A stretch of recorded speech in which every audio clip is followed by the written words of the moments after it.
May isang tahimik na pagbabago ang nagaganap sa buhay mo, Taurus, hindi ito maingay, hindi dramatiko, at hindi agad napapansin. Isa itong banayad na kilos ng tadhana, halos hindi makita, ngunit napakalakas ng epekto. Maaaring naramdaman mo ito sa mga sandaling tahimik ka lang, sa mga kaisipang biglang luminaw, o sa kakaibang pakiramdam na parabang nakatayo ka sa gilid ng isang bagong simula. Hindi ito nagkataon lamang. Ito ang bunga ng lahat ng pinagdaanan mo, bawat paghihintay na tiniis mo, bawat pagkaantala na nalampasan mo, at sa bawat pagkakataong pinili mong magtiyaga sa halip na sumuko. Isang bagong yugto ang dahan-dahang nagbubukas ngayon, at hindi tulad ng nakaraan, ang simulang ito ay may malinaw na layunin, direksyon, at tunay na tagumpay. Kung pinapanood mo ito ngayon, para sa iyo ang mensaheng ito. Taurus, ikaw ay palaging tahimik na sumusulong sa buhay, taglay ang isang lakas na kakaunti lamang ang tunay na nakakaunawa. Habang ang iba ay nagmamadali, ikaw ay marunong maghintay. Habang ang iba ay nagrereklamo, ikaw ay nagtitiyaga. At kahit paulit-ulit na sinubok ng buhay ang pasensya mo, nanatili kang matatag, naniniwalang darating ang araw na mas hihigit ang bunga ng iyong pagiging consistent kaysa sa bigat ng mga pagsubok. Dumarating sa iyo ngayon ang mensaheng ito dahil may isang bagay sa loob mo ang sa wakas ay umaayon na. Ang mga aral na inakala mong mga kabiguan noon ay siya palang humuhubog sa iyo para sa sandaling ito. Hindi ka na nakatayo sa kung saan ka dati, lampas ka na roon. Ang bagong yugto na ito ay hindi tungkol sa pagpapatunay ng sarili mo sa iba, ito ay tungkol sa pagtapak mo sa bersyon ng sarili mo na alam ang tunay niyang halaga. Ang tagumpay ay hindi na isang malayong pangarap. Unti-unti na itong nagiging natural na tugon sa enerhiyang binuo mo sa paglipas ng panahon. Manatili ka rito, dahil ang mga susunod na mangyayari ay magpapaalala sa iyo kung bakit ang landas mo ay hindi kailanman itinadhanang maging madali, ngunit palaging may malalim na kahulugan. Denhe tahimik ne pakikipaglaban ng Taurus. Taurus, ang paglalakbay mo ay hindi kailanman naging maingay. Hindi mo ipinagsigawan ang mga pinagdadaanan mo. Hindi ka humingi ng awa o simpatsya. Tahimik mong binuhat ang lahat, kahit sa mga panahong mas mabigat na ang pasanin kaysa sa nararapat. May mga sandaling kinuwestiyon mo ang sarili mo, hindi dahil mahina ka, kundi dahil napagod ka sa patuloy na pagbibigay ng effort na tila walang agarang bunga. Nakita mo ang iba na mas mabilis umusad, mas maagang nakilala, o nagtagumpay sa paraang parang napakadali. Samantalang ikaw, nanatili ka sa kinaroroonan mo, nagtatanong sa sarili kung ang pagtitiyaga ba ay tunay na lakas o isa lang pagsubok na hindi mo naman hiniling. Ang hindi nakita ng karamihan ay kung gaano kalaking disiplina ang kailangan mo para magpatuloy. Sa tuwing pakiramdam mo ay naipit ka, patuloy ka pa ring humaharap sa bawat araw. Bawat pagkadismaya ay lalo kang pinatibay, mas naging matatag, mas mulat sa sarili, mas grounded. Natutunan mong mabuhay sa gitna ng mga pagkaantala, pagtanggi, at kawalang katiyakan nang hindi nawawala ang pagkakakilanlan mo. Hindi lahat ay kayang gawin yon, may mga gabing paulit-ulit bumabalik sa isip mo ang mga nakaraang desisyon, ang mga sandaling sanay na bago mo. Hindi dahil sa pagsisisi, kundi dahil sa pagnanais mong maunawaan kung bakit ganoon ang naging takbo ng lahat. Hindi ka nabibigo, natututo ka ng tibay ng loob. Hindi ka binabaliwala, inihahanda ka. Ang tahimik mong pakikipaglaban ang humubog sa pagkatao mo sa paraang hindi kayang gawin ng tagumpay lamang. Itinuro nito sa iyo ang halaga ng katatagan, ang lakas ng pagiging consistent, at ang kahalagahan ng pagtitiwala sa sarili mong ritmo sa halip na ikumpara ang landas mo sa iba. Habang nagmamadali ang mundo, ikaw ay may binubuo, isang matibay at hindi matitinag na pundasyon, at ngayon, mahalaga na ang pundasyong iyon. Dahil ang susunod na darating ay hindi marupok o panandalian. Ito ay itinayo mula sa lahat ng pinagdaanan mong walang palakpak at papuri. Kaya hindi nagtatapos sa pakikibaka ang kwento mo. Nagbabago ito dahil mismo sa mga pinagdaanan mo, yan ay sandaling nagsisimulang magbago din lahat. May dumarating na sandali sa bawat paglalakbay na ang pagbabago ay hindi nag-aanunsyo ng sarili nito, basta na lamang itong nagsisimula. Para sa iyo, Taurus, ang pagbabagong ito ay hindi dumating sa pamamagitan ng biglaang swerte o mga dramatikong pangyayari. Nagsimula ito ng tahimik sa pinakaloob mo. Isang banayad na pagbabago sa paraan ng pag-isip mo. Isang kalmadong kumpiyansa na pumapalit sa mga dating pagdududa. Isang malinaw na pagkakaunawa na hindi ka na ang parehong taong minsang nahirapang kumapit para lang magpatuloy. Mapapansin mo na ang mga sitwasyong dati ilabis kang pinapagod ay wala na ngayong kaparehong kapangyarihan sa iyo.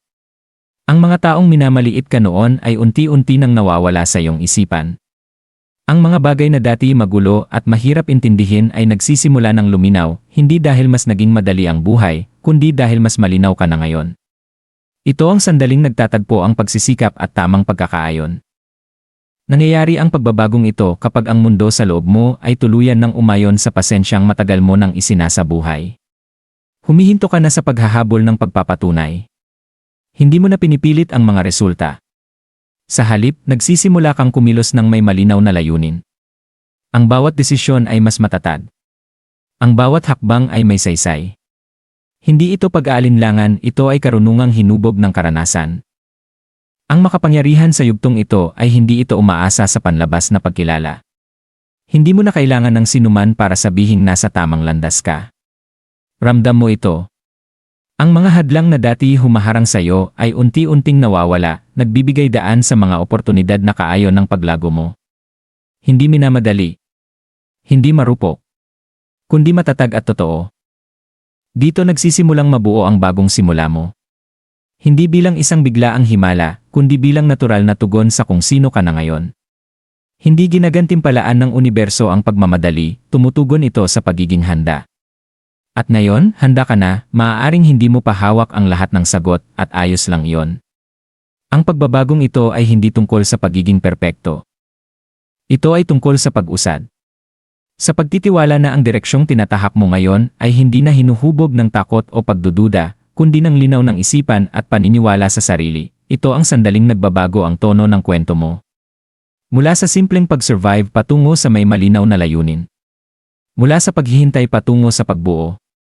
Mula sa kawalang katiyakan patungo sa tahimik na kumpiyansa. At sa sandaling magsimula ang pagbabagong ito, hindi na ito hihinto, dadala ka nito pasulong. Patungo sa tagumpay na matagal mo nang pinaghahandaan, diyan senyales din ay hindi ni kayang baliwalain. May mga sandali sa buhay na nagpapadala ito ng isang senyales na napakalinaw na ang hindi pansinin ay halos imposible. Para sa iyo, Taurus, ang senyas na ito ay hindi dumating bilang isang malakas na anunsyo. Dumating ito sa pamamagitan ng pag-uulit, mga pattern na paulit-ulit mong napapansin, mga kaisipang ayaw kang lubayan, at mga sitwasyong dahan-dahang nagtutulak sa iyo patungo sa isang katotohanang handa ka ng harapin. Noong una, kinwestiyon mo ito. Inisip mong baka masyado ka lang nag-isip. Pero sa kaibuturan mo, alam mong hindi ito imahinasyon. Ito ay pagkilala, napansin mo kung paano ang ilang pinto ay kusa nang nagsara ng walang laban, habang ang iba naman ay nagbukas ng may nakakagulat na gaan. Ang mga usapan ay humantong sa mga ideyang hindi mo inaasahan. Ang maliliit na desisyon ay nagdulot ng mas malalaking pagbabago kaysa sa inaakala mo. Ang dating pakiramdam na bara at hirap ay biglang naging daloy. Hindi ito swerte, ito ay pagkakaayon na tumutugon sa paglago mo. Ang senyas ay nasa loob mo rin. Isang tahimik ngunit matatag na tinig ang nagsimulang magsabi, panahon na. Panahon na para itigil ang pagdududa sa sariling pakiramdam. Panahon na para pagkatiwalaan ang mga aral na pinaghirapan mong matutunan. Panahon na para humakbang pasulong nang hindi na bitbit ang bigat ng mga lumang pagkadismaya. Hindi ka nakaramdam ng pagmamadali. Nakaramdam ka ng pagiging handa. Ang nagpapalakas sa senyas na ito ay hindi ka nito tinulak mula sa takot, inaanyayahan ka nitong kumilos mula sa linaw. Hindi ka tumatakas sa nakaraan, isinasama mo ito sa kung sino ka ngayon. Ang bawat karanasan, magaan man o mabigat, ay biglang nagkaroon ng saysay bilang bahagi ng mas malaking larawan. Ganito tunay nagsisimula ang pagbabago. Hindi sa pamimilit, kundi sa pag-unawa. Sa sandaling kinilala mo ang senyas, may isang bagay na tuluyang nagbago. Tumigil ka nang magtanong kung posible ba ang tagumpay, at nagsimula kang magtanong kung paano mo ito huhubugin. Kapag nakita mo na ang senyas, wala nang balikan sa dati mong ikaw. Hindi mo kailangang ipagsigawan ito. Hindi mo kailangan ng pahintulot o papuri. Tahimik ka lang nauusad, matatag sa kaalamang ang bagong simula na ito ay hindi isang panganibito, ay tugon sa lahat ng naging ikaw, bumubukas dan spinto ng tagumpay, hindi palaging dumarating ang tagumpay sa paraang inaakala ng karamihan. Para sa iyo, Taurus, hindi ito isang biglaang spotlight o agarang pagkilala. Isa itong pintong bumubukas dahil handa ka nang tumayo sa harap nito, matatag, buo, at handa. Ang yugtong ito ng buhay mo ay hindi na tungkol sa paghahabol ng mga oportunidad, kundi sa pag-akit ng mga pagkakataong kaayon ng lakas, pasensya, at linaw na taglay mo, mapapansin mong mas natural na ngayon ang pag-usad. Ang mga hadlang na dati nagpapabagal sa iyo ay unti-unti nang nawawala. Ang mga gawain na noon ay mabigat ay nagiging kayang-kaya na, minsan pa nga ay nagbibigay ng kasiyahan. Hindi dahil nawala ang trabaho, kundi dahil hindi ka na nakikipaglaban sa sarili mo. Ang kumpiyansa mo ay mas tahimik ngayon pero mas matibay. Pinagkakatiwalaan mo ang mga desisyon mo at binabago nito ang lahat, nagsisimulang lumitaw ang mga oportunidad sa praktikal na paraan. Ang isang usapan ay nagiging daan sa paglago. Ang isang responsibilidad ay nagiging entablado para sa pagkilala. Ang isang panganib na dati nakakatakot ay ngayon ay kalkulado at sulit. Hindi ka na inuudyok ng pagmamadali, ginagabayan ka ng malinaw na layunin. At dahil dito, ang mga binubuo mo ngayon ay may pangmatagalang halaga. Sa aspeto ng pananalapi at propesyon, ito ang panahong nagtatagpo ang pagsisikap at gantimpala. Hindi sobra, hindi pa bago-bago, kundi tuloy-tuloy. Nakikita mo na ngayon kung paanong ang bawat kasanayang hinubog mo sa mas mababagal na yugto ng buhay mo ay may silbi pala. Walang nasayang. Walang naantala ng walang dahilan. Ang pinagkaiba ng pintong ito sa mga nauna ay hindi ka na nag-aalinlangan kapag ito'y bumukas. Hindi mo tinatanong kung karapat-dapat ka. Humahakbang ka pasulong na alam mong pinaghirapan mo ang sandaling ito sa pamamagitan ng tibay ng loob, disiplina, at matatag na paniniwala sa sarili. Para sa iyo, ang tagumpay ay hindi tungkol sa paghahambing sa iba. Ito ay tungkol sa pagkakaayon. Sa paglikha ng isang buhay na matatag, nagbibigay kasiyahan, at tapat sa kung sino ka. At ngayong bukas na ang pinto, hindi ka nagmamadali. Tahimik kang pumapasok, alam mong ang kabanatang ito ay hindi pansamantala, ito ang pundasyon, ito ang uri ng tagumpay na tumatagal. Unti-unting lumalago, pinangangalagaan ang kapayapaan mo, at nagbibigay pugay sa lahat ng pinagdaanan mo para marating ito. At sa sandaling tawirin mo ang hangganang ito, wala nang pagbabalik sa dating ikaw na nagduda sa sarili mong landas. Pumasok ka na sa isang bagay na totoo, at nagsisimula pa lamang ito, bakit Lee Evans, bagong simulang Ang bagong simulang ito ay hindi katulad ng mga naranasan mo noon, Taurus, at may dahilan iyon. Hindi na ito nakabatay sa pag-asa lamang. Noong mga nakaraan, pumapasok ka sa mga bagong yugto ng buhay na may kasamang pananabik, ngunit puno rin ng pag-aalinlangan. Sinubukan mong umusad habang bitbit pa ang mga duda, lumang sugat, at mga inaasahang hindi naman talaga para sa'yo. Sa pagkakataong ito, may nagbago sa pinakaugat mo. Hindi ka na humahabol sa mga resulta para lang patunayan ang sarili mong halaga. Kumikilos ka na ngayon ng may malinaw na layunin, ginagabayan ng mga aral na minsan ay kinailangan mong matutunan sa mas mahirap na paraan. Kilala mo na ang mga hangganan mo. Nakikita mo na ang mga pattern na dati pumipigil sa'yo, at sa halip na ulitin ang mga ito, marunong ka nang umiwas ng may kamalayan. Hindi ito takot, ito ay paglago. Ang nagpapalakas sa bagong simula na ito ay ang linaw na taglay mo ngayon. Alam mo kung ano ang kaayon mo at kung ano ang hindi. Hindi mo na pinipilit ang mga koneksyon, sitwasyon, o takdang panahon. Hinahayaan mong magbukas ang mga bagay sa natural na daloy, nagtitiwala na ang para sa iyo ay sasalubong sa iyo sa tamang oras. Ang pasensyang ito ay hindi pagiging kampante, ito ay may malinaw na layunin. Natutunan mo na ring bitawan ang mga bagay na hindi na nagsisilbi sa iyo. Mga lumang inaasahan, mga layuning lipas na, at maging ang mga bersyon ng sarili mo na hinubog ng survival imbes na ng katotohanan. Hindi naging madali ang pagbitaw, ngunit nagbigay ito ng puwang para may mas matibay at mas matatag na umusbong. Iba ang simula na ito dahil ito ay pamatagalan. Itinayo ito sa paggalang sa sarili, hindi sa desperasyon. Sa pag-unawa, hindi sa pressure. Hindi ka nagsisimula muli, nagsisimula kang mas may karunungan. Ang bawat hakbang ngayon ay umaayon sa kung sino ka na nagiging ikaw, hindi sa kung sino ang pilit mong ginagampanan noon, at ito ang dahilan kung bakit may tunay na tagumpay ang kabanatang ito. Hindi dahil magiging perpekto ang lahat, kundi dahil sa wakas ay matatag ka na sa sarili mo. Hindi ka na naghahanap ng direksyon, nilalakaran mo na ito.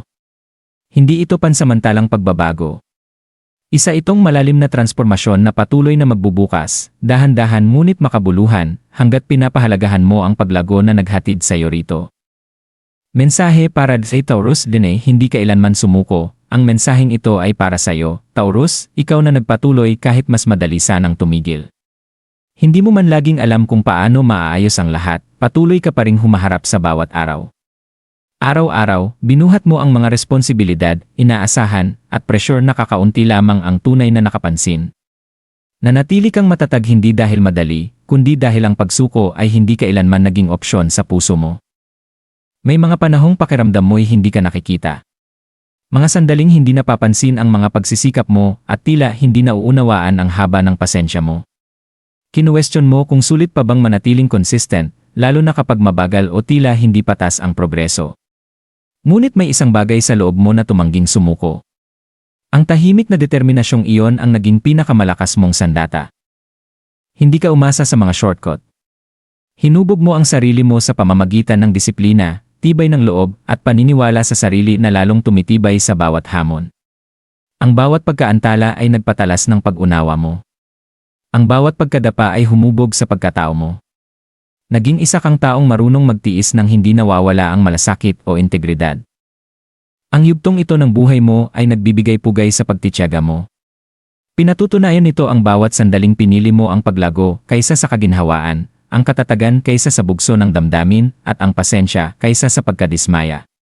Ang tagumpay na papalapit sa iyo ay hindi basta-basta, ito ay salamin ng kung sino ka na ngayon, karapat-dapat ka sa mga nagaganap ngayon. Hindi dahil hiningi mo ito, kundi dahil pinaghirapan mo ito sa pamamagitan ng pagiging consistent at matapang. Ito ang paalala mo na may saysay ang paglalakbay mo kahit sa mga panahong pakiramdam mo'y walang nakakapansin. At habang nagpapatuloy ka, dalhin mo ang katotohanan ito, ang lakas na nagpanatili sa iyo sa pag-usad ay siya ring magpapatatag sa lahat ng bubuin mo mula rito. Habang unti-unting nabubuksan ang kabanatang ito, Taurus, huminto ka sandali at kilalanin kung gaano nakalayo ang narating mo. Hindi lang sa mga tagumpay na nakikita ng iba, kundi sa lakas na tahimik mong binuo sa loob mo. Hindi ka na hinuhubog ng mga pagsubok na minsang nagtakda ng direksyon ng landas mo. Sa halip, ginagabayan ka na ngayon ng karunungang iniwan ng mga yon. Ang bawat karanasan, bawat paghihintay, at bawat hamon ay naghanda sa iyo upang magpatuloy ng may linaw at kumpiyansa. Hindi ito sandali para magmadali o pagdudahan ang sarili mo. Ito ay sandali para magtiwala. Magtiwala sa ritmo na natutunan mong igalang. Magtiwala sa katatagang pinanday mo sa paglipas ng panahon. At higit sa lahat, magtiwala sa sarili mo. Ang hinaharap na tinatahak mo ay hindi puno ng kawalang katiyakan, tumutugon ito sa enerhiyang matagal mo nang inaalagaan. Bitawan mo ang pangangailangang kontrolin ang bawat resulta. Hayaan mong salubungin ka ng tagumpay kung nasaan ka ngayon. Ang para sa iyo ay hindi kalalampasan, at ang hindi nakaayon ng landas mo ay kusang bibitiw. Nasa balance na ito ang tunay mong lakas, dalhin mo ang paniniwala, hindi maingay o pilit, kundi matatag at grounded. Ang uri ng paniniwalang hindi natitinag ng ingay sa paligid. Ang paniniwalang tahimik na lumalago, tulad ng palagi mong ginagawa. Habang nagpapatuloy ka, alalahanin mo ito, hindi ka kailanman nahuli. Ikaw ay humuhubog. At ngayon, ang landas sa unahan mo ay nagbubuka sa paraang nagbibigay pugay sa pasensya mo, sa pagsisikap mo, at sa puso mong hindi kailanman sumuko. Manatiling bukas. Manatiling matatag. At humakbang ng may buong tiwala patungo sa tagumpay na noon pa man ay itinadhana mong likhain.